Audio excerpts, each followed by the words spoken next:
Hello friends, आप सबका स्वागत है मैथ्स और सॉल्यूशन सीरीज़ चैनल पर। तो जैसा कि आप जानते हैं, हमने एक सॉल्यूशन सीरीज़ स्टार्ट की थी, वो थी एनवीएस पीजीटी एग्ज़ाम्स 2019 के पेपर की। हमने प्रीवियस वीडियो में क्वेश्चन नंबर 1 to 5 सोल्व किए थे एंड आज की वीडियो में हम आगे क्वेश्चंस को सोल्व करेंगे। अब आपके पास question number 6, the angle between the planes this and this is equal to. आपको इन दोनों प्लेन्स के बीच का एंगल फाइंड करना है। हमने दोनों, अगर आपके पास यहाँ पर ये दो प्लेन्स हैं a1x plus b1y plus c1z is equal to 0 and a2x plus b2y plus c2z plus d2 is equal to 0, then cos theta is equal to a1a2 plus b1b2 plus c1c2 divided by root of a1 square plus b1 square plus c1 square and root of a2 square plus b2 square plus c2 square. Here a1 is 2, b1 is 1 and c1 is 1, a2 is 1, b2 is -1 and c2 is 2. Now you put all the values of these and you get the value is equal to 1 by 2. And we know that 1 by 2 is equal to cos of pi by 3. So here theta is equal to pi by 3. That means option number D is correct. अब है आपके पास question number 7. Two consecutive positive integers the sum of whose square is 365 are. आपको यहाँ पर दो positive integers लेने हैं, वो क्या होने चाहिए, कॉन्सिक्यूटिव होने चाहिए, दैट मीन्स लगातार होने चाहिए। और अगर आप उनके स्क्वायर का सम करेंगे तो वो किसके इक्वल आना चाहिए, 365 के इक्वल आना चाहिए। सबसे पहले हम एक बेसिक अप्रोच से करते हैं इस क्वेश्चन को। हमने एक नंबर कंसिडर किया positive integer that is x, तो उसका जो नेक्स्ट नंबर होगा वो क्या होगा आपके पास x प्लस 1। फिर क्वेश्चन में कहता है कि उनका स्क्वायर करना है, फिर उसको क्या करना है, हमें सम करना है। तो x square plus x plus 1 square किसके इक्वल होना चाहिए, 365। x प्लस 1 होल स्क्वायर, आप यहाँ पे इसको ओपन करेंगे तो आपके पास आ जाएगा x स्क्वायर प्लस 1 प्लस में 2x। बाय सॉल्विंग दिस आप इस स्टेप तक पहुंच जाएंगे। अब इसको हमने क्या किया, क्वाड्रेटिक इक्वेशन से रूट फाइंड किए इसके यहाँ पर, that is -b plus minus under root B square minus 4ac by 2a। Here b is 1, c is -182 and a is 1। By putting all these values you get -1 plus -27 by 2।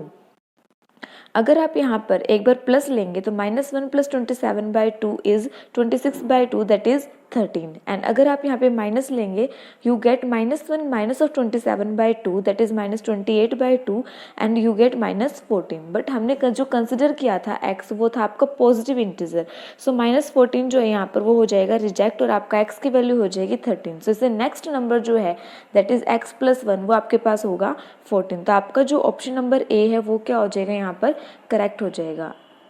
अगर हमें root 729 find करना है तो आप पहले क्या करते हैं, पेयर फॉर्म करते हैं लास्ट राइट मोस्ट से। तो हमने 29 का पेयर फॉर्म किया एंड 7 एज इट इज रह गया। अब आपको क्या करना है, 2 square is 4 and 3 square is 9। सो हमने यहाँ पे 2 का स्क्वायर लिया, 2 इज 4, सो 7 माइनस 4 इज 3।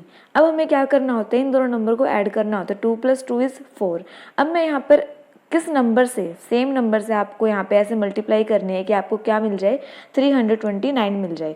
तो हमने क्या किया, यहाँ पर 7 से मल्टीप्लाई किया एंड यू गेट 329। तो हमने 7 से मल्टीप्लाई किया तो यहाँ पर भी आपको क्या लिखना पड़ेगा, 7 लिखना पड़ेगा। दैट मीन्स 729 का जो स्क्वायर रूट होता है वो आपको होता है 27।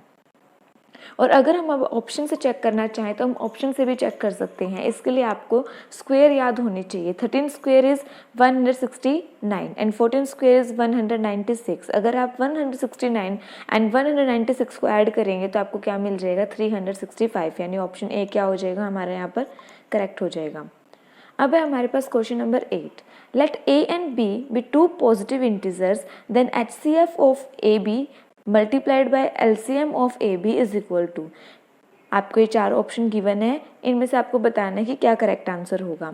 ये एक डायरेक्ट रिजल्ट होता है कि अगर किसी भी दो नंबर का हमें HCF और LCM फाइंड करके मल्टीप्लाई करेंगे तो वो किसके इक्वल होता है, आपका उन दोनों नंबर की प्रोडक्ट के ही इक्वल होता है।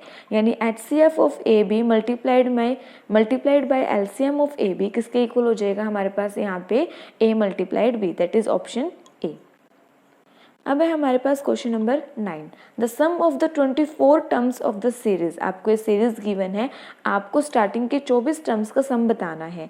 तो हमारे पास ये फॉर्मूला होता है कि n टर्म्स का सम किसके इक्वल होता है, n/2 multiplied by 2a plus n-1d, where a is the first term and d is the common difference. Common difference कैसे आ जाएगा आपके पास, यहाँ पे a2 माइनस a1 कर लीजिए आप, या फिर a3 माइनस a2 कर लीजिए, सेम आएगा। तो यहाँ पर हमने कॉमन डिफरेंस फाइंड किया √8 माइनस √2। √8 को हम लिख सकते हैं 2√2, 2√2 minus √2 is √2। Here n is 24. So by solving this you get 300√2, that is option B. अब है हमारे पास question number 10, log of 1/256 to the base 2√2 is equal to.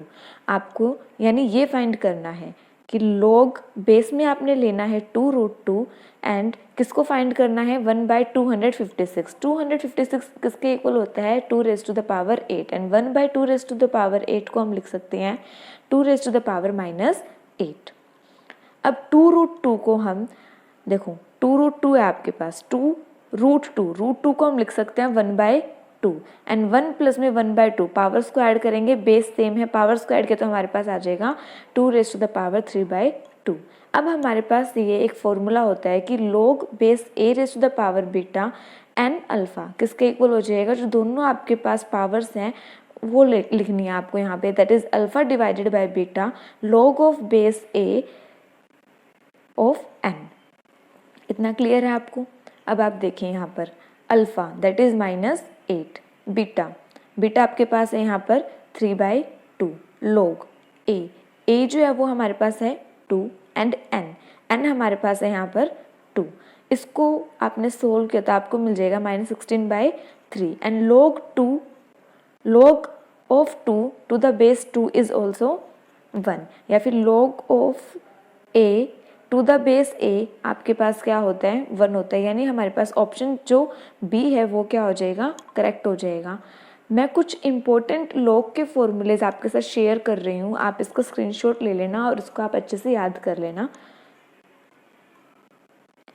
अभी जो हमने फॉर्मूला यूज़ किया है वो एक तो ये फॉर्मूला यूज़ किया है एंड एक हमने ये फॉर्मूला यूज़ किया है कि log of a to the base a is always equal to 1 and log of 1 to the base आपका किसके इक्वल होता है, 0 के इक्वल होता है। आज के लेक्चर में इतना ही, नेक्स्ट लेक्चर में हम आगे क्वेश्चंस को करेंगे। Thank you so